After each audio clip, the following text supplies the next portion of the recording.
மதுரை மாநகராட்சியில் வந்து ரோடு போட்டு கொடுத்துருக்காங்க. திருப்பரங்குன்ற தொகுதி அவனியாபுரம் வந்து எஸ்ஆர் நகர்னு சொல்லி பாருங்க. ரோடு அப்படியே கையிலேயே பேத்துடலாம், அல்வா மாதிரி வருது ரோடு.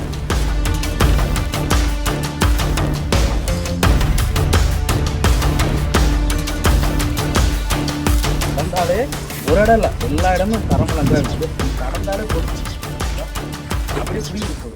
எஸ்ஆர்கே நகர் அவனியாபுரம் போலீஸ் ஸ்டேஷனுக்கு ஆப்போசிட்டில் இந்த பகுதி இருக்குது. இங்கே வந்து மதுரை மாநகராட்சி சார்பாக 92 லட்சத்துக்கு வந்து சாலை அமைக்கிறேன்னு சொல்லி இப்போ நேற்று ஒரு 2-3 நாளாக ரோடு அவசரமாக போட்டுக்கிறாங்க.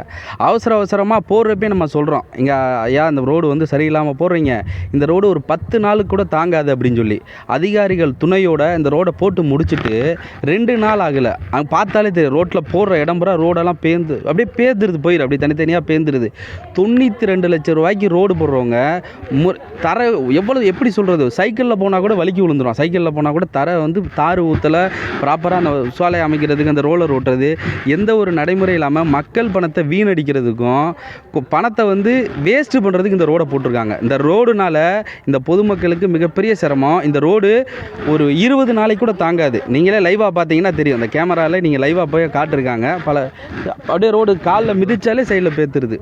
இந்த பகுதியில் எத்தனை பேர் இருக்குது, எத்தனை குடும்பங்கள் கிட்டத்தட்ட ஒரு 150-200 குடும்பங்களுக்கு இருக்கிறாங்க. அரசுக்கு கோரிக்கை என்ன சொல்ல விரும்புகிறீங்க? இந்த தரமற்ற போட்ட ஒப்பந்ததாரர் இதுக்கு துணை போன அதிகாரிகள் மேலே நடவடிக்கை எடுத்து மீண்டும் இந்த சாலையை தரமான முறையில் அமைக்கணும் அப்படின்னு.